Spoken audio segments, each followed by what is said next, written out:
Ndabaramukije cyane bene data abakunzi ba kino kiganiro igitabo gishasha amahoro y'Imana niyo ndabifuje mu bwanyu mu banyu no mu bantu mu bwanyu aho muhereye mbahaye ikaze muri kino kiganiro igitabo gishasha cyacu cy'uno munsi muturamye na jewe Jean Imana irambona ni jewe nsanzwe ntamana namwe muri kino kiganiro igitabo gishasha rero nama nakibategure kandi nama nakibashikirije none rero dusangira amajambo mfise mu mutima aboneka mu gitabo c'imigani bakunda gutuma bagendera ko bakavuga ngo imigani ya Salomo kuko imigani myinshi iri muri kino gitabo yitirirwa Salomo. Hanyuma rero dusoma imigani ya Salomo igice c'13 duce dusoma ku murongo novuga ngo wa nyuma wa kino gice no kuvuga umurongo wa 25. Imigani ya Salomo igice ca 13 umurongo wa 25 bavuga ngo umugororotsi ararya umutima ugahaga ariko inda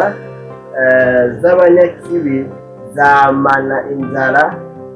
Imana yacu nidutabare. Nta n'amajambo murumva yuko atagoye no gufata atahuritse kumbure kuko ni ikirundi cumvikana kandi amajambo makeya. Umugororotsi ararya agahaga, ni ukuvuga umugororotsi ararya nako umutima ngo ugahaga ariko inda z'abanyakibi ngo zamana inzara. Imana yacu nidutabare bene data abakunzi ba kino kiganiro igitunda gishasha cyacu nta n'amajambo numva afise mu mutima.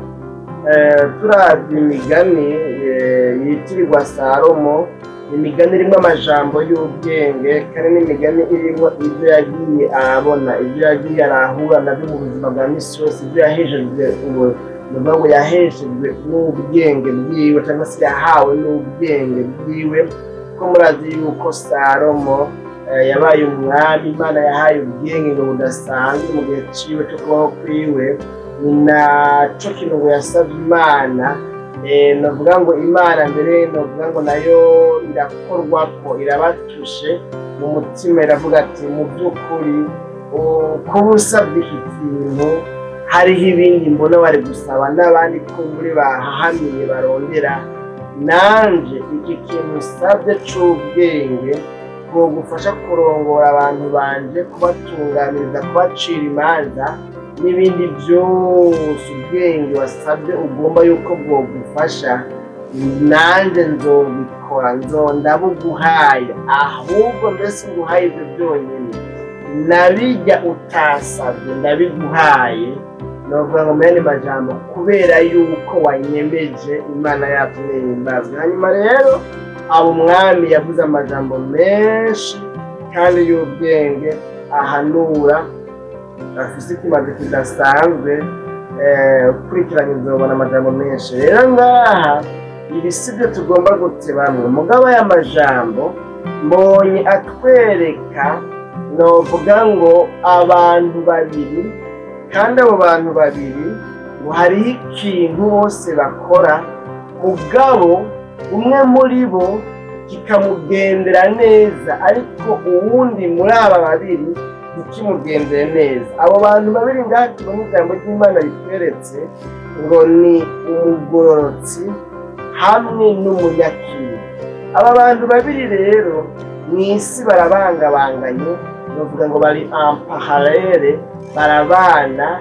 Novuga ngo niyo migwi ibiri nyamukuru igize abantu. Imana iravye mw'isi ibona abantu babiri, cyangwa se ibona ubwoko bubiri bw'abantu, cyangwa se ibona imigwi mikuru mikuru ibiri y'abantu.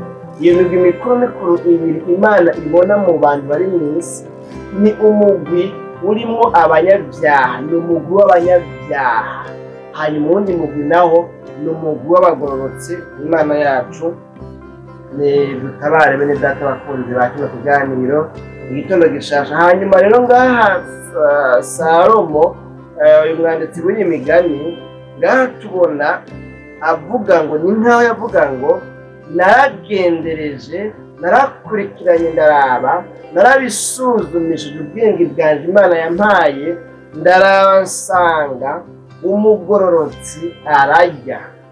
Hanyuma kandi mpindutse ku rundi ruhande nsanga n'umunyakibi nawe. Umunyakibi ni ukuvuga umunyabyaha, umuntu arangwa n'ikibi, umutima wiwe wuzuyemo ibyaha wuzuyemo ubukozi bw'ikibi, ibyaha, umucumuzi, umunyabicumuro, umunyakabi kumbure nuko izindi mvugo zivuga. Hanyuma ndarabasanga n'umunyakibi nawe nyene ararya. Abantu bose bararya, abantu bose bararondera, abantu bose baradandaza, barondera amafaranga, bararondera itunga, barakora ubuzi, bariga amashuri, bakaronka amadiplome, bakaronka ubuzi, bakaba angaje aha na hariya, bagakora mu ma ONG, niko novuga mu yandi majambo yabico byari bimaze kuhaba. Hanyuma bagatunga bakaronka ibintu byinshi, bakaronka imiduga, bakaronka ibirara hanze n'ibirara mu nzu. Ariko mugabo nasanze ngo umugororotsi wewe iyo ariye, iyo afunguye, ibyo aronse ngo ararya umutima wiwe ugahaga, ararya umutima wiwe ukaba satisfait, ararya umutima wiwe akumva ko kiri ku mutima cururutse. Mu yandi majambo, ibyaronse biramubumba, ibyaronse arumva yuko bimuhaye amahoro, akabaho yishimye, akabaho anezerewe. Umugororotsi yariye umutima wiwe urahaga, ni ukuvuga ngo ntaguma, novuga ngo aca umwana umwavuzinze. Umugororotsi ibyaronse biramubumba, akaronka amahoro, akanezerwa, munahuye mbere mu mvugo y'ubu akanagucorera, Imana yacu nihimbaza, akagucorera, akagusororera, akaba yorikurengereza, akaba yokwandika, akaba yogusororera. Imana yacu nidutabare. Ni buri gihe kimwe tuvuga ngo bato, inyuma y'imvugo y'icyo gihe n'isi vuba, hari mu myaka ya za 2010, 2009, 2008, ukundi mwene data icyo gihe twakunda kuba dufatana imyanya yo gusenga. Hanyuma rero hariho abantu babiri twasengana, navuga ngo ku ishengero rimwe, ariko umwe muri bo yari umuntu w'umugwaneza, umuntu navuga ngo w'inda nziza, umuntu w'umutima mwiza.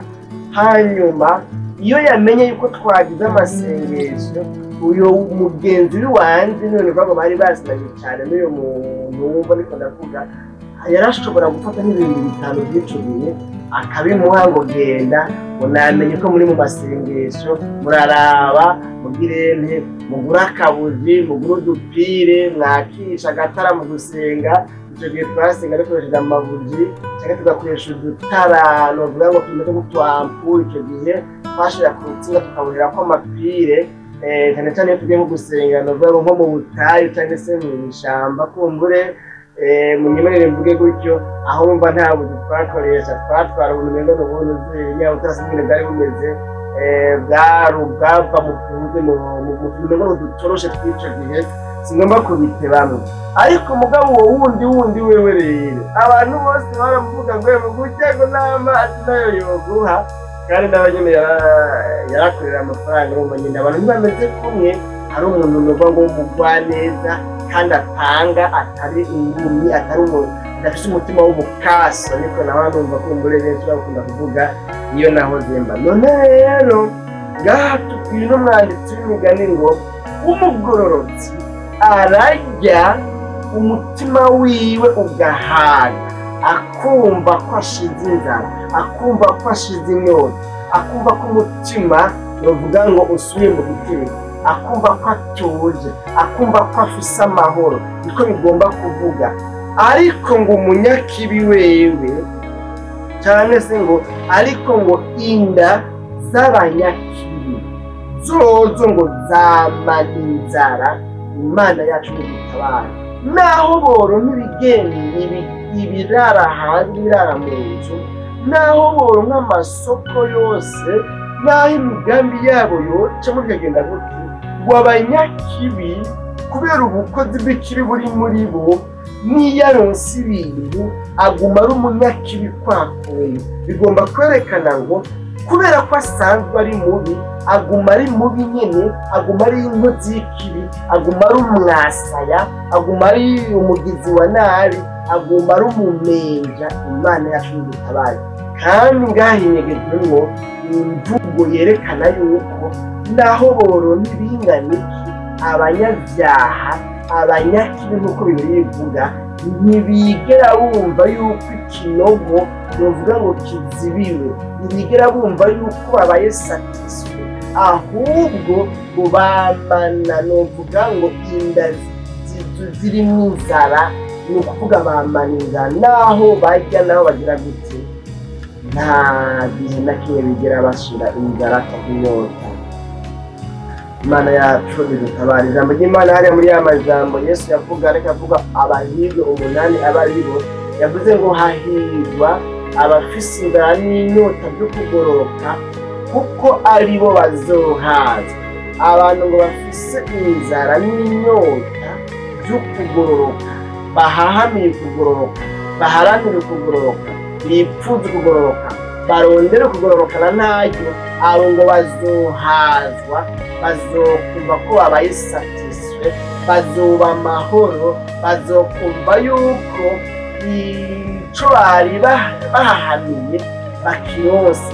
Ariko ngaha turavye muri ino jambo bivuga ngo ariko inda z'abanyakibi zamana inzara, bisigura ko umunyakibi wewe naho yorondera gute ntatigera abona ko yaronse, kuko gutunga ni mu mutima no gukena ni mu mutima, gutunga ni mu mutwe no gukena ni mu mutwe. Muri wewe usanzwe wumva ko atamahoro ufise, ubironderana igihababo, ubivanga n'umutima mubi, nyine bavuga ngo umuntu arira ku ndambi naho yoba ajya imisosi meze, naho yoba ajya indya ngo zibwami, ariko ntiyigera atora kabiri. Kubera iki? Abirira ku mutima mubi. Imana yacu idutabara. N'amajambo rero atugiye bitagomba kutwereka yuko rero dukwiye guharanira kuba abagororotsi, kandi umugororotsi nawe ibyo aronka byose uko abironka byaba biki arajya agahaga, uko byaba biri kose arumva ko birimwo amahoro. Imana yacu idutabara. Ijambo ry'Imana rivuga kandi hari naho ngo umugisha w'uhoraho uratungisha, kandi ngo nta mubabaro awuvangamwo. Kubera ko umugororotsi ari umusazi w'Imana nzima, Imana imuhaza amahoro n'umugisha, imuhaza amahoro n'umunezero. Ibyo imuha, ibyo aronka, uko byoba biri kose aba afise amahoro n'umunezero biva ku Mana. Gutyo inda yiwe igahaga, naho yoba atariye kumbura amaragu, atariye imisosi, atarize, naho yoba adafise imiduga za V8 n'izindi kundure zigezweho ntazi. Barabona ku ma Facebook no ku ma YouTube berekana imiduga igezweho, ariko ibyo nyine byabawe ni nk'aho bitanda basinda bamazina ngo kugenda ya rotene. Imana yacu idutabare. Rero umugororotsi ushobora kubona yarariye isombe ariko akaba afise amahoro. Umunsi umwe nigeze kumva intahe y'umuntu ngo yari umuntu atunze afise amafaranga, hama ngo hari ngaha mu gisagara ca Bujumbura, nimba atari vyari byavuga ngo umuganugana kariho, umukozi w'Imana yigeze kwigisha ariko arifashisha iyo ntahe ngo hanyuma rero ari hariya hirya ngo urenganye kuri hopitali Militere, ngo aba ahantu yari ahagaze impande y'ibarabara, ngo hanyuma abona abantu ngo baba muri rirare, kumbe ari umugabo n'umugore. Sinzi ahantu bari bakwiye guca ingero kumbure, nimba ari ukumesa impuzu ngaha mu gisagara, nimba ari kumbure ibindi biraka, urazi abafundi n'abayede ngaha mu gisagara zirirwa zirubaka zama zubakwa, kandi zizoguma zubakwa gushika Yesu agarutse. Imana yacu idutabare. Hanyuma rero ngo araba ingene uyo mudamu n'uyo mugore ngo baduga ngo banezerewe, bafise utuntu basumye, babonekana ko bakenye, baryohewe, bagende baraganira. Arabitegereza nawe ngo yarahagaze impande y'ibarabara, buri wese kuba yari umuntu yari arindiriye, cyangwa se nuba yari amaze yarahiye kuronka amakuru mabi, cyangwa se nuba yakaraganya kubera yuko kumbure burya ngo abagabo babanye nabi n'abagore babo hageze gutaha, hageraho umuntu umengo borira biyumviriye inzu bagiye gutahamwo ukamengo ntibwari bukwiye kwira kubera yuko agiye gutaha mu bataha amahoro atamunezero kandi atarukundo ruhari naho bafise imivuga n'aho bafise byinshi.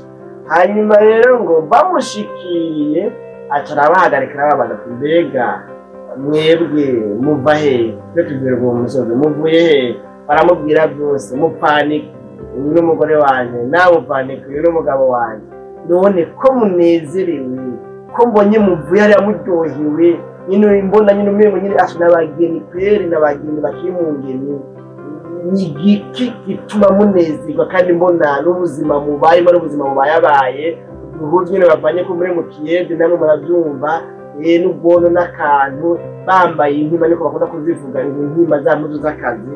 Hanyuma rero ababarije nashaka demumbire nyine mushobora kuba mwishimye muryohewe munezerewe nk'umugabo n'umugore mutaha mugenda mumeze uko nyine jewe mbonye kubyo na jewe nciye ndabyibwira kandi nkumva ngeze curiosity yo kugiranye yo kumva ico mupfana bashaka kuvuga twebwe twarakiye Yesu Kristo atubera umwami n'umukiza mu bugingo bwacu duke turonka tubadusangira mu rukundo mu mahoro no mu munezero bitangwa n'Imana bamushingira intahe yuko atahandi hantu hanyegejwe ibanga ry'umunezero no gukundana kwabo Imana yatumye gutabara muco gihe ngo atarunama kurivura ngo amosozi naho bavuga ngo ayabaga batatimba cyo mu ngo ariko ngo amosozi ngo aracunduguta ngo ararira aragumene utwo dukene utwo turushwa tugomba tuvuge muri birare turyohewe tunezerewe dukundanye tuvuye guca ingero ariko we bafise ikiduga kumbura ikijipe atamahoro afise ariko ariyumvira ngo mpava ntahahiye. Imana yatumye dutabare rero n'ano majambo umugororotsi ararya umutima wiwe ugahaga umutima wiwe ugatuza.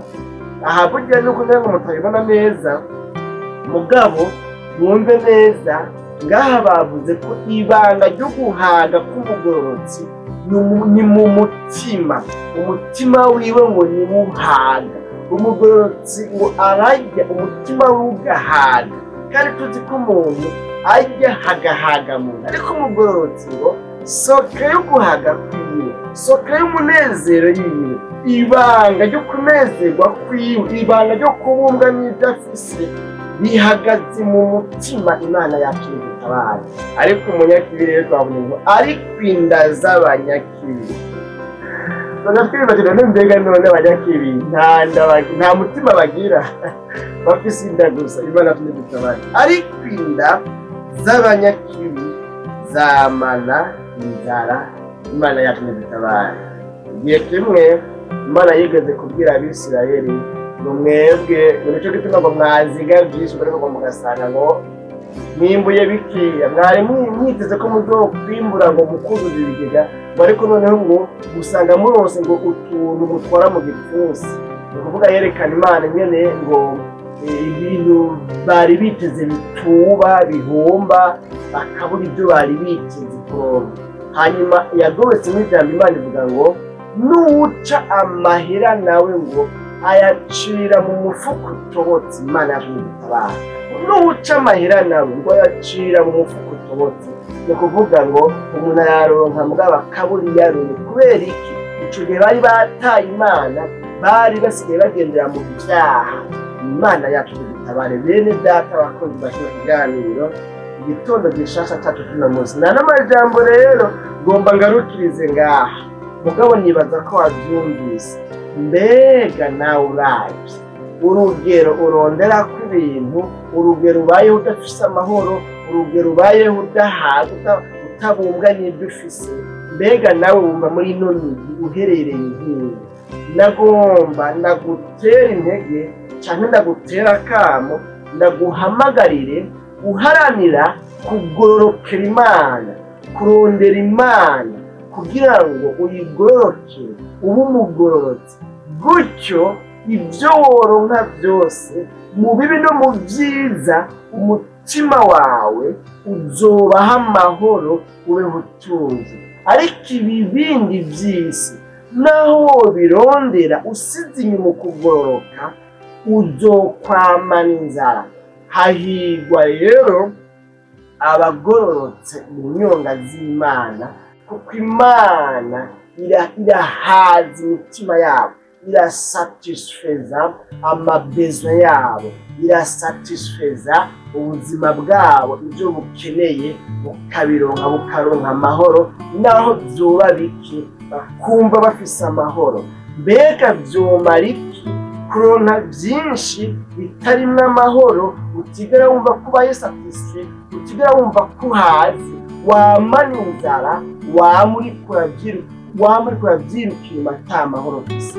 Imana yacu idutabare. Birashoboka ko muri ino minsi umaze imisi wirukira inyuma y'itunga mu buryo butari bwo, ariko naguhamagarira kwiruka inyuma y'amahoro, kwiruka inyuma yo kugororoka, kwiruka inyuma yo kubaha Imana, hanyuma ibyo urondera byose, ibyo uronka byose ubirondere mu kugororoka, kuko ibyo utaronkeye mu kugororoka ntibizigera bigusatisfeza. Uzoguma uri umugorwa, uzoguma uri umurushwa.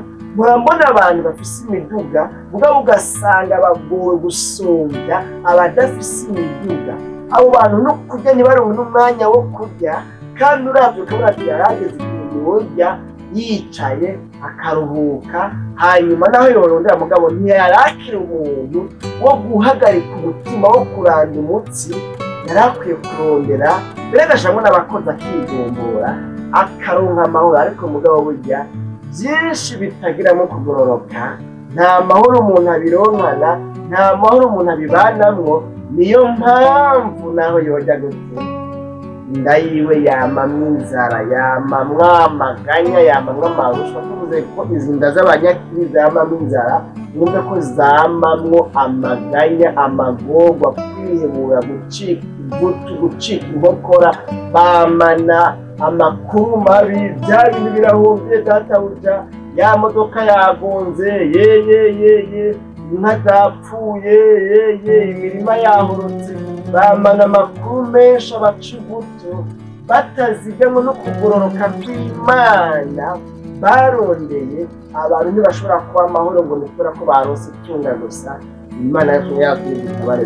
None n'amajambo sinzi muri ino minsi kutoba wararondeye itunga ukarirutisha kugororoka, ukarirutisha Imana. Nagomba kukubwira ngo kubironka uzobironka, cyangwa no kubifite urabifise, ariko usuzume neza yuko ibyo bintu bifisemo amahoro. Utagororotse, utawe mu mugwi w'abagororotsi, naho ntibingane, uzopfa wiruka, uzopfa urushe, kandi ufise imiduga, ufise n'indege, ufise amakampani, uzopfa urushe. Ariko usanga umuntu afise kugororoka na bike afise biramubumba, akabaho amahoro. None rero itunga ni ryiza, kuronka byinshi ni sawa, ariko ntushire inyuma ukugororoka Imana, kuko umugororotsi arabumbwa n'ibyo afise, aba amahoro mu byo afise, atunze adatunze aba amahoro. Ariko umugabo umunyakiri, nano majambo dusenga Imana mwakoze kuyurwiza. Umuhirwe umuntu abaye hafise ukugororoka, ari umugwi w'abagororotsi, kubera Imana yiteguye guhaza umutima wiwe no kumunezereza. Kubera kugororoka ariyo nkingi y'amahoro n'umunezero itangwa n'Imana. Mwami w'abami Yesu, tugushimiye cyane ku bw'ano majambo twumvise. Umuntu wese ayumvise agasanga ni koko ibintu arabironda kandi arabironka, ariko umugabo akaba atari bwigere yiyumvira igituma ata mahoro abifisemwo. Aronka ibintu ntaronka amahoro, aronka imiduga ntaronka amahoro, aronka amakampani ntaronka amahoro. Akaba yumvise ijambo rimubwiye yuko abagororotsi burya ibyo bafise babibanamwo amahoro, umutima wabo urahaga. Ariko abanyakiri ko bobo inda zabo zamamwo inzara, zamamwo induru, zamamwo amaganya no kwihebura no gucika ibuto. Hari bakababwira ngo Mana ndabundi ndabonye igituma naho nahamye ko ibintu mbere no kubironka nkabironka, ariko ntarose amahoro, ni kubera ko nashiburiye kure yanjye kugororoka. Umuntu rero avuze ngo Mana mbabarira, ndagomba gusubira no kugororoka kugira ngo bikunde nshobore kumva ko umutima uri mu giteko mu buzima bwanjye bwa misi yose umuntu tumubwira neza mu giteko ndabanza mpekemurwa nawe ikidushije ibyo byose ashishikaye kubana nawe muri byose na hose mu izina ryawe ryera Kristo Yesu tubyizeye amen.